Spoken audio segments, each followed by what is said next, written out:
ഇറാനിലെ ഭരണകൂട മാറ്റം ലക്ഷ്യമിട്ടുള്ള സൈനിക നീക്കങ്ങൾ 6ാം ദിവസത്തിലേക്ക് കടക്കുമ്പോൾ ഇറാന് രൂക്ഷമായ മുന്നറിയിപ്പ് നൽകുകയാണ് അമേരിക്ക. ആയുധങ്ങൾ ഉപേക്ഷിച്ച് കീഴടങ്ങാൻ തയ്യാറാകണമെന്നും അല്ലാത്തപക്ഷം ഉറപ്പായ മരണമായിരിക്കും ഫലമെന്നും ഡൊണാൾഡ് ട്രംപ് വ്യക്തമാക്കുന്നു. ഇറാന്റെ നാവികസേനയെയും വ്യോമസേനയെയും പൂർണ്ണമായും തകർത്തെന്നാണ് US പ്രസിഡന്റിന്റെ അവകാശവാദം. നിരവധി വിമാനങ്ങൾക്കും കപ്പലുകൾക്കും കേടുപാടുകൾ വരുത്തി. ഇറാനെ തിരിച്ചടിക്കാനുള്ള ശേഷി കുറഞ്ഞതായും ട്രംപ് പറയുന്നു. The United States military, together with the wonderful Israeli partners, continues to totally demolish the enemy far ahead of schedule and at levels that people have never seen before, actually.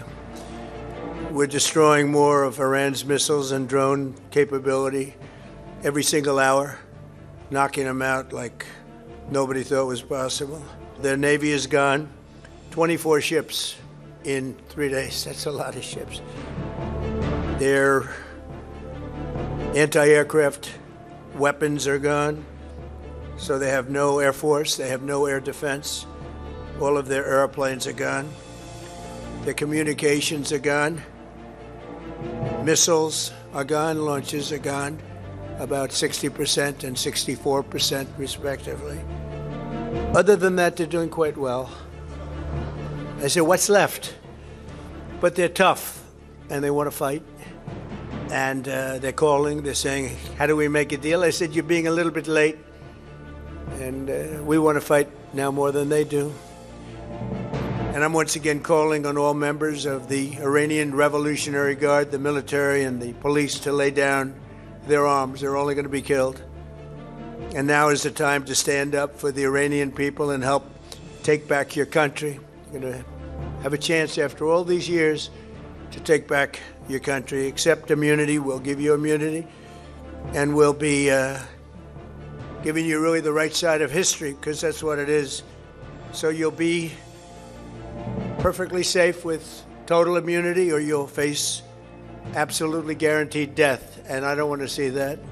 അതേസമയം US president Donald ട്രംപിനെ തള്ളി Iran രംഗത്തെത്തിയിരിക്കുന്നു. വേണ്ടി വന്നാൽ നീണ്ട യുദ്ധത്തിന് തയ്യാറാണെന്ന് Islamic revolutionary guard corps പറയുന്നു.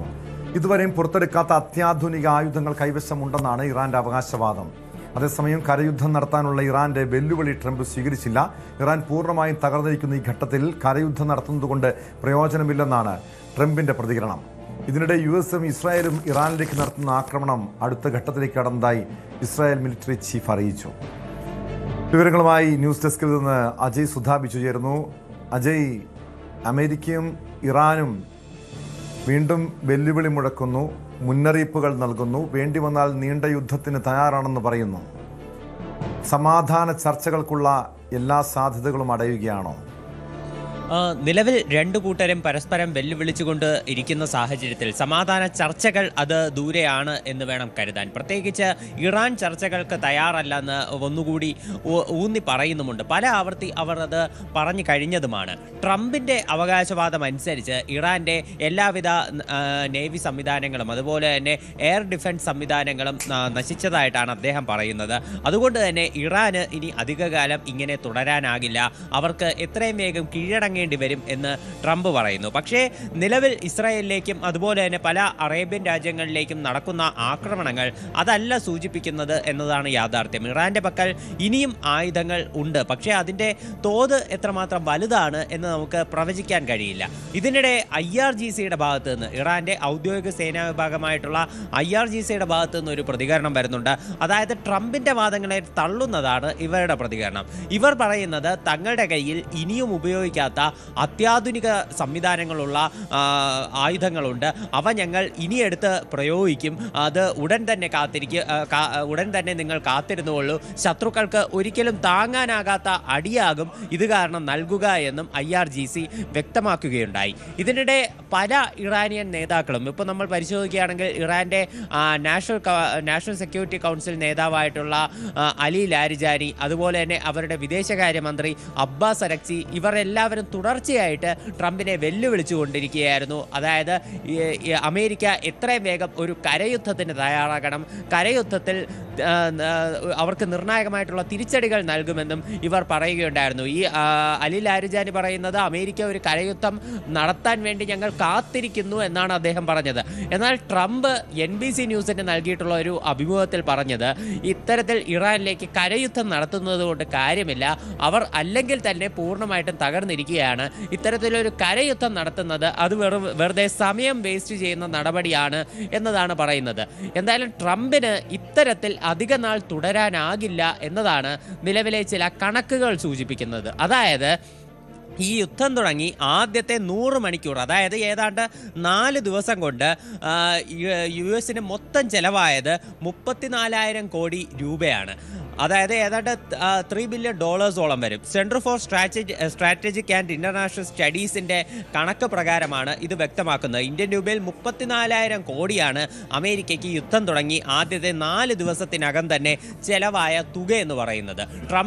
ട്രംപിനെതിരെ ഇതിനോടകം US പല എതിർപ്പുകളും ഈ യുദ്ധം തുടങ്ങി വെച്ചതിനെതിരെ ഉയർന്നു വന്നിട്ടുണ്ട്. US സെനറ്റിലും അതുപോലെ തന്നെ ഇപ്പോൾ അടുത്തിടെ US റെപ്രസെൻറ്റേറ്റീവ് കൗൺസിലിലും ട്രംപിനെതിരെ വോട്ടെടുപ്പ് നടക്കുകയുണ്ടായി. ഇതിൽ നേരിയ വോട്ടിന്റെ വ്യത്യാസത്തിലാണ് ട്രംപ് വിജയിച്ചുകൊണ്ട് യുദ്ധം തുടരാനുള്ള അനുമതി ലഭിച്ചത്. എന്നാൽ ഈ ഒരു കരയുദ്ധം തുടങ്ങിയാൽ അത് അമേരിക്കയ്ക്ക് കനത്ത നാശനഷ്ടങ്ങൾ ഉണ്ടാക്കാൻ സാധ്യതയുണ്ട്. പ്രത്യേകിച്ച് ഇറാന്റെ ഭൂപ്രകൃതി, അതുപോലെ അവിടുത്തെ മരുഭൂമികൾ, മലകൾ, ഇതെല്ലാം US സേനയ്ക്ക് ആ രാജ്യത്തിനുള്ളിലേക്ക് കടന്നു കയറുന്നതിൽ ബുദ്ധിമുട്ടുണ്ടാക്കും. അങ്ങനെയാണെങ്കിൽ കൂടുതൽ US സൈനികർ കൊല്ലപ്പെടാനും കൂടുതൽ നഷ്ടം, സാമ്പത്തിക നഷ്ടം അവർക്കുണ്ടാകാനും കാരണമാകും. അങ്ങനെയാണെങ്കിൽ തീർച്ചയായിട്ടും ട്രംപിന് അത് US നിന്ന് തന്നെ ട്രംപിനെതിരെ എതിർസ്വരങ്ങൾ കൂടുതൽ ഉണ്ടായേക്കാം. അങ്ങനെയാണെങ്കിൽ ഇപ്പോൾ നടന്ന വോട്ടിംഗ് വീണ്ടും ഒന്നുകൂടി നടക്കുകയാണെങ്കിൽ ഈ നേരിയ വോട്ട് വ്യത്യാസത്തിൽ വിജയിച്ച ട്രംപിന് ജയിക്കാൻ സാധിക്കാതെ വരും. അങ്ങനെയാണെങ്കിൽ ട്രംപിന് അത് വലിയൊരു നാണക്കേടായി തന്നെ വന്നേക്കാം. ഇതിനിടെ ഇസ്രായേൽ ആർമി വ്യക്തമാക്കുന്നത് ഇസ്രായേലിൻ്റെയും അമേരിക്കയുടെയും നേതൃത്വത്തിലുള്ള ആക്രമണം അതൊരു പുതിയ ഘട്ടത്തിലേക്ക് കടക്കുന്നു എന്നാണ് ഇസ്രായേൽ വ്യക്തമാക്കുന്നത്. ഇതിൻ്റെ ചില പ്രതിഫലനങ്ങൾ ഇവർ തന്നെ വ്യക്തമാക്കുന്നുണ്ട്. അതായത് ടെഹ്റാനിൽ ഞങ്ങൾ കൂടുതൽ ആക്രമണങ്ങൾ നടത്തുന്നു എന്നാണ് പറയുന്നത്. ഇപ്പോൾ നിലവിൽ നമ്മൾ നോക്കുകയാണെങ്കിൽ ടെഹ്റാനിൽ കൂടുതൽ സ്ഫോടന ശബ്ദങ്ങൾ കേൾക്കുന്നുണ്ട്. അവിടുത്തെ ഒരു മിലിറ്ററി അക്കാഡമി തകർന്നതായിട്ട് വിവരം വരുന്നുണ്ട്. ടെഹ്റാനിലുള്ള ഒരു ആസാദി സ്പോർട്സ് കോംപ്ലക്സ് തകർന്നതായിട്ടുള്ള വിവരങ്ങളുണ്ട്. അതുപോലെ പല ഇൻഫ്രാസ്ട്രക്ചർ സംവിധാനങ്ങളും എല്ലാം നശിച്ചതായിട്ട് വിവരമുണ്ട്. ഇന്നലെ രാത്രി തന്നെ നിരവധി മിസൈലുകൾ ടെഹ്റാൻ നഗരത്തിൽ പതിച്ചിരുന്നു. ഇതിനോടകം തന്നെ ലക്ഷക്കണക്കിന് ആളുകൾ നഗരം വിട്ട് പോയതായിട്ടാണ് വിവരം. ഇറാൻ തിരിച്ചും മറുപടി നൽകുന്നുണ്ട്. ഇറാൻ ഈ ടെഹ്റാനിലേക്ക് വന്ന 2 മിസൈലുകൾ അത് നിർവീര്യമാക്കിയതായിട്ടുള്ള വിവരങ്ങളുണ്ട്. അതുപോലെ ഇസ്രായേലിലേക്ക് 6 മിസൈലുകൾ അയച്ചിരുന്നു. പക്ഷേ ഇസ്രായേൽ സേന ഇത് നിർവീര്യമാക്കിയതായിട്ടാണ് വിവരങ്ങൾ ലഭിക്കുന്നത്. ഈ ടെഹ്റാനിലുള്ള സ്പോർട്സ് കൗൺസിലിൻ്റെ കെട്ടിടം തകർത്തതിൽ ഇറാൻ ശക്തമായിട്ടുള്ള പ്രതിഷേധം രേഖപ്പെടുത്തിയിട്ടുണ്ട്. ഇത് അന്താരാഷ്ട്ര ചട്ടങ്ങൾക്കും അതുപോലെ ഒളിമ്പിക്സ് ചാർട്ടറിനും വിരുദ്ധമായിട്ടുള്ള നടപടിയാണ് US ഇസ്രായേലും സ്വീകരിച്ചിട്ടുള്ളതെന്നാണ് ഇറാൻ പറയുന്നത്. അതുപോലെ ഇറാനിൽ നമ്മളെ എല്ലാവരെയും വേദനിപ്പിച്ച ഒരു കാര്യമാണ് മിനാബിലെ സ്കൂളിലെ ആക്രമണം എന്ന് പറയുന്നത്. ഈ ആക്രമണത്തിന് പിന്നിൽ ഇസ്രായേലല്ല അമേരിക്കയാണ് എന്നതിൻ്റെ ചില വിവരങ്ങൾ കൂടി ഇന്ന് പുറത്തു വന്നിട്ടുണ്ട്. അമേരിക്കയുടെ മിലിറ്ററി നടത്തിയിട്ടുള്ള അന്വേഷണത്തിലാണ് ഇക്കാര്യം വ്യക്തമാക്കിയിട്ടുള്ളത്. എന്തായാലും ഈ സ്കൂളിലെ കാര്യം ഉൾപ്പെടെ കുട്ടികളുടെ മരണത്തിൽ വലിയൊരു അജയ്, കാരണം ഇസ്രായേൽ കൃത്യമായി പറയുന്നുണ്ട് യുദ്ധം ഇറാനിലേക്ക് നടത്തുന്ന ആക്രമണം അടുത്ത ഘട്ടത്തിലേക്ക് കടന്നു വന്നു. കാരണം ഇപ്പോൾ തന്നെ വലിയ നാശനഷ്ടങ്ങൾ, ആൾനാശം, കുഞ്ഞുങ്ങളുടെ മരണം, അതായത് നിരപരാധികളായ കൊച്ചുകുട്ടികളടക്കം കൊല ചെയ്യപ്പെടുന്ന സാഹചര്യം ഉണ്ടാകുന്നു. ഒരുപക്ഷെ ഇറാൻ വെല്ലുവിളി മുഴക്കുമ്പോൾ, അതായത് ഒരു കരയുദ്ധത്തിന് അമേരിക്കയെ വെല്ലുവിളിക്കുമ്പോൾ ഒരുപക്ഷെ ആ ഒരു ഘട്ടത്തിലേക്ക് കടന്നു കഴിഞ്ഞാൽ നമുക്ക് ചിന്തിക്കാൻ കഴിയുന്നതിനപ്പുറം വലിയ നഷ്ടങ്ങളായിരിക്കും ഈ രാജ്യങ്ങൾ അതായത് ഇറാനിൽ മാത്രമല്ല സമീപ രാജ്യങ്ങളിൽ ലോകത്താകമാനം അതിൻ്റെ പ്രത്യാഘാതങ്ങൾ ഉണ്ടാകാം. എന്താണ് വീണ്ടും ഒരു ചർച്ചയ്ക്കിനി സാധ്യതയുണ്ടോ, അതോ ഈ രീതിയിൽ അടിക്ക് തിരിച്ചടി എന്ന രീതിയിൽ പ്രത്യാക്രമണം തുടരാനുള്ള സാധ്യതയാണോ ഉള്ളത്? എന്തായാലും അമേരിക്ക കരയുദ്ധം എന്ന് പറയുന്ന ഒരു വലിയ തലവേദന എടുത്ത് പുറത്തു വയ്ക്കാനുള്ള സാധ്യതകൾ കുറവാണ്. ഈ യുദ്ധത്തിൻ്റെ സാധ്യതകൾ നിലവിലെ സ്ഥിതിഗതികൾ വെച്ച് പരിശോധിക്കുകയാണെങ്കിൽ നമുക്ക് ഇപ്പോൾ അനുമാനിക്കാനാകുന്ന ഒരു കാര്യമെന്ന് പറയുന്നത് കഴിഞ്ഞ വർഷത്തിന് സമാനമായിട്ടുള്ള ഒരു പശ്ചാത്തലം ഇവിടെയും ഉണ്ടാകുമെന്നാണ്. അതായത് കഴിഞ്ഞ ദിവസം 12 ദിവസം നീണ്ടു നിന്ന ഒരു യുദ്ധം ഇറാനും അമേരിക്കയ്ക്കും അതുപോലെ തന്നെ ഇസ്രായേലിനും ഇടയിലുണ്ടായിരുന്നു. ഇതിനുശേഷം ഈ 3 രാജ്യങ്ങളും സ്വയം വിജയികളായിട്ട് പ്രഖ്യാപിച്ചുകൊണ്ട് ആ യുദ്ധം അവസാനിപ്പിക്കുന്ന കാഴ്ചയായിരുന്നു കഴിഞ്ഞ വർഷം കാണാൻ സാധിച്ചത്. US പറഞ്ഞു ഈ യുദ്ധത്തിൽ ഇറാൻ്റെ എല്ലാ ഈ മിസൈലുകളും അതുപോലെ തന്നെ ആണവ സംവിധാനങ്ങളും നശിപ്പിച്ചതായിട്ട് USഉം ഇസ്രായേലും അവകാശപ്പെട്ടു. ഈ ശത്രുക്കളെ തറപറ്റിച്ചതായിട്ട് ഇറാനും അവകാശപ്പെട്ടിരുന്നു. എന്നാൽ ഈ വർഷം ഇതേ കാര്യങ്ങൾ വീണ്ടും ഉന്നയിച്ചുകൊണ്ടാണ് USഉം ഇസ്രായേലും ഈ നിലവിലെ സംഘർഷങ്ങൾക്ക് വന്നത്. അതായത് ഇറാൻ വീണ്ടും ഇത്തരത്തിൽ ആണവ സംവിധാനങ്ങളും മിസൈലും എല്ലാം വികസിപ്പിക്കുന്നു എന്ന് പറഞ്ഞുകൊണ്ട് ഈ വർഷം വീണ്ടും പോരാട്ടത്തിലെത്തി. ട്രംപ് ആദ്യം സൂചിപ്പിച്ച ഒരു കാര്യം നമുക്ക് എല്ലാവർക്കും ഓർമ്മയുണ്ടാകും. അതായത് ഈ യുദ്ധം 4 ആഴ്ച നീളും എന്നുള്ളൊരു കാര്യം. അതായത് 4 ആഴ്ച കഴിഞ്ഞതിന് ശേഷം ചിലപ്പോൾ ട്രംപും അതുപോലെ തന്നെ ട്രംപിൻ്റെ ഭാഗത്തു നിന്ന് USഉം അതുപോലെ തന്നെ ഇസ്രായേലും ഈ യുദ്ധത്തിൽ തങ്ങൾ വിജയിച്ചു എന്നുള്ള അവകാശവാദം എടുത്തുന്നയിച്ചുകൊണ്ട് ഈ യുദ്ധത്തിൽ നിന്ന് പിന്മാറാനുള്ളൊരു സാധ്യതയുണ്ട്. പക്ഷേ ഇറാൻ്റെ കാര്യം അപ്പോഴും വിദൂരമാണ്. കാര്യം കഴിഞ്ഞ വർഷം ആയത്തുള്ള അലി ഖമനേയി എന്നുള്ള നേതാവിൻ്റെ കൃത്യമായിട്ടുള്ള മേൽനോട്ടം ഈ യുദ്ധത്തിലും അതുപോലെ തന്നെ രാജ്യത്തിൻ്റെ നിലപാടുകളിലും ഉണ്ടായിരുന്നു. എന്നാൽ അത്തരത്തിൽ ഒരു വലിയ മതനേതാവിനെ തന്നെ കൊലപ്പെടുത്തുന്ന ഒരു സാഹചര്യമാണ് ഇപ്പോഴത്തെ സംഘർഷങ്ങളിൽ ഉണ്ടായിട്ടുള്ളത്. അപ്പോൾ കൃത്യമായിട്ടുള്ളൊരു നേതാവില്ലാതെ കൃത്യമായിട്ടുള്ളൊരു നിർദ്ദേശങ്ങളില്ലാതെ ഇറാൻ തങ്ങളുടെ പരമോന്നത നേതാവിനെ കൊലപ്പെടുത്തിയതിൻ്റെ പ്രതികാരം വീട്ടാൻ ഏതറ്റം വരെയും യുദ്ധത്തിൽ മുന്നോട്ട് പോകും എന്ന് തന്നെയാണ് അവരുടെ പ്രതികരണങ്ങളിൽ നിന്ന് നമുക്ക് വ്യക്തമാകുന്നത്. അങ്ങനെയാണെങ്കിൽ ഇറാൻ ഈ യുദ്ധം വീണ്ടും മുന്നോട്ട് കൊണ്ടുപോകാനുള്ള സാധ്യതയുണ്ട്. അങ്ങനെയാണെങ്കിൽ പശ്ചിമേഷ്യ അത് വലിയൊരു ഭീതിയിലേക്കാകും അത് വീണ്ടും കൊണ്ട് ഇടാൻ പോകുന്നത്. ഇപ്പോൾ ഈ മരണസംഖ്യ തന്നെ വല്ലാതെ ഉയരുന്നുണ്ട്. പശ്ചിമേഷ്യയിലെ സംഘർഷത്തിൽ ആകെ 200 കുട്ടികൾ കൊല്ലപ്പെട്ടതായിട്ടാണ് റിപ്പോർട്ടുകൾ. 181 കുട്ടികൾ ഇറാനിൽ മാത്രം കൊല്ലപ്പെട്ടു. 7 കുട്ടികൾ ലെബനനിലും 3 കുട്ടികൾ ഇസ്രായേലിലും 1 കുട്ടി കുവൈറ്റിലും കൊല്ലപ്പെട്ടിട്ടുണ്ട്. അതുപോലെ റെഡ് ക്രസൻറ്റിൻ്റെ കണക്ക് പ്രകാരം നിരവധി വീടുകൾ 3090 വീടുകളാണ് ഇറാനിൽ സാധാരണക്കാരുടേതായി നശിച്ചത്. 528 ബിസിനസ് സേവന കേന്ദ്രങ്ങളും അതുപോലെ തന്നെ 14 ഹോസ്പിറ്റലുകളും പാരാമെഡിക്കൽ സംവിധാനങ്ങളും എല്ലാം നശിച്ചു. ഇപ്പോൾ ടെഹ്റാൻ നഗരത്തിന് പുറത്ത് 2 പാരാമെഡിക്കൽ ഉദ്യോഗസ്ഥർക്ക് ജീവൻ നഷ്ടപ്പെട്ടതായിട്ടുള്ള ചില വിവരങ്ങളെല്ലാം ഉണ്ട്. ഇത്തരത്തിൽ കടുത്ത രീതിയിൽ തന്നെയാണ് ആക്രമണം. അതുപോലെ തന്നെ ലെബനനിലും ആക്രമണം രൂക്ഷം തന്നെയാണ്. ലെബനനിൽ അടുത്ത ഘട്ട ആക്രമണം തുടരുന്നതായിട്ട് ഇസ്രായേൽ അറിയിച്ചിട്ടുണ്ട്. ബെയ്റൂട്ടിൽ ഇതിനോടകം തന്നെ 26 ഘട്ട ആക്രമണങ്ങൾ ഇസ്രായേൽ നടത്തിയിരുന്നു. ഇതടുത്ത് 27ാം ഘട്ട ആക്രമണമാണ്. ലെബനനിലും 123 പേർ മരിക്കുകയും അതുപോലെ തന്നെ 683 പേർക്ക് പരിക്കേൽക്കുകയും ചെയ്തിരുന്നു.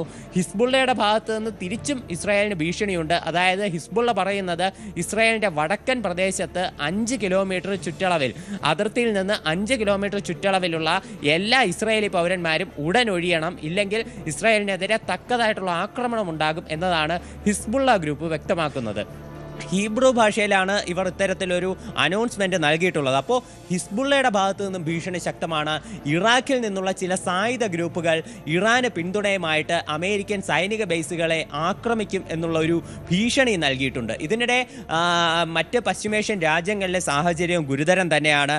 ഇപ്പോൾ നിലവിൽ അൽ-ഉബൈദ് എയർബേസിലേക്ക് ഒരു മിസൈൽ പതിച്ചു എന്നുള്ള ചില വാർത്തകളുമുണ്ട്. മറ്റ് പശ്ചിമേഷ്യൻ രാജ്യങ്ങളുടെ സാഹചര്യത്തിനൊപ്പം തന്നെ ഇന്ത്യയിലെ സാഹചര്യം എന്താണെന്ന് കൂടി അറിയണം. പ്രത്യേകിച്ചും ഇന്ത്യ യുദ്ധത്തിൽ ആശങ്ക രേഖപ്പെടുത്തിയിട്ടുണ്ട്. ഹോർമുസ് കടലിടുക്കിലെ സാഹചര്യം അതീവ ഗുരുതരമാണെന്നും ഇന്ധന നീക്കം തടസ്സപ്പെടുമെന്നും രാജ്നാഥ് സിംഗ് വ്യക്തമാക്കിയിരിക്കുന്നു. ഇത് എങ്ങനെയായിരിക്കും ഇന്ത്യ ഇപ്പോഴത്തെ ഈ യുദ്ധം ഇങ്ങനെ നീണ്ടു പോകുന്നതിനെ ഇന്ത്യ എങ്ങനെയാണ് കാണുന്നത്? ഇന്ത്യയിൽ എങ്ങനെയായിരിക്കും ഇതിൻ്റെ പ്രതിഫലനങ്ങൾ വരും ദിവസങ്ങൾ ഉണ്ടാവുക?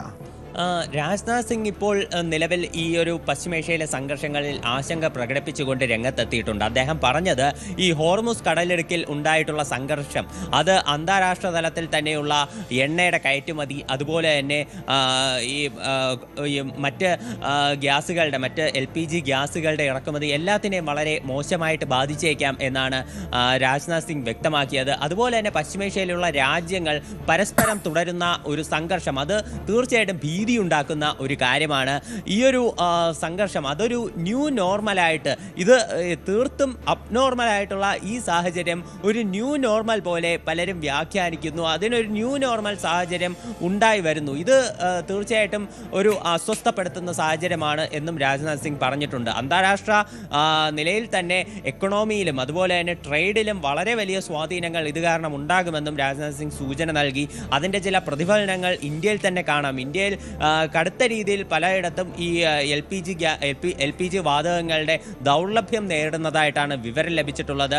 ക്രൂഡ് ഓയിലിൻ്റെ ഇറക്കുമതിയിലും ഒരു പ്രതിസന്ധി ഇന്ത്യ നേരിടുന്നുണ്ടായിരുന്നു. എന്നാൽ ഇപ്പോൾ അമേരിക്ക ഇന്ത്യക്ക് 30 ദിവസത്തേക്ക് റഷ്യയിൽ നിന്ന് ക്രൂഡ് ഓയിൽ ഇറക്കുമതി ചെയ്യാൻ അനുമതി നൽകിയിട്ടുണ്ട്. അങ്ങനെയാണെങ്കിൽ അതുവഴി ഒരു പരിധി വരെ ഈ ഹോർമുസ് കടലെടുക്ക് വഴിയുള്ള ഈ ചരക്ക് നീക്കത്തിൽ നിന്നുണ്ടാകുന്ന നഷ്ടം നികത്താൻ ഇന്ത്യക്ക് സാധിക്കും എന്നാണ് പ്രതീക്ഷിക്കുന്നത്.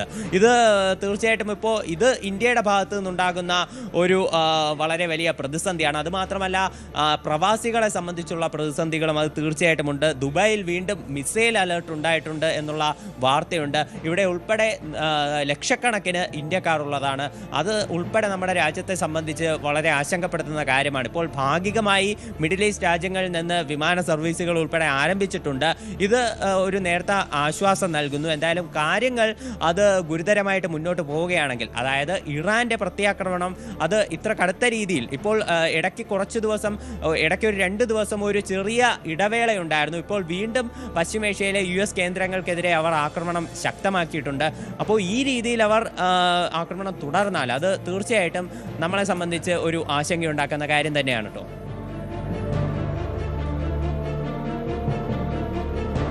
വ്യക്തമാണ്. അജയ് സുധാ ബിജുവാണ് വിവരങ്ങൾ നൽകിയത്. അജയ് സൂചിപ്പിച്ചതുപോലെ യുദ്ധം ഇങ്ങനെ നീണ്ടുപോയാൽ പശ്ചിമേഷ്യൻ രാജ്യങ്ങളെ മാത്രമല്ല ഇന്ത്യ ഉൾപ്പെടെ അത് ബാധിക്കും. നമ്മൾ മലയാളികളെ ബാധിക്കും. വലിയ രീതിയിലുള്ള വിലക്കയറ്റം അല്ലെങ്കിൽ പാചകവാതക വിതരണം ഉൾപ്പെടെ തടസ്സപ്പെടാനുള്ള സാധ്യതയുണ്ട്. എണ്ണയുടെ വില വർധന, ഓഹരി വിപണികളുടെ തകർച്ച, അങ്ങനെ പല പ്രത്യാഘാതങ്ങളും ഉണ്ടാകാം. മാത്രമല്ല നിരവധി മനുഷ്യജീവനുകൾ പൊലിയുന്ന സാഹചര്യം ഇറാനിൽ മാത്രമല്ല സമീപത്തുള്ള പല രാജ്യങ്ങളിലും നിലവിലുണ്ട്.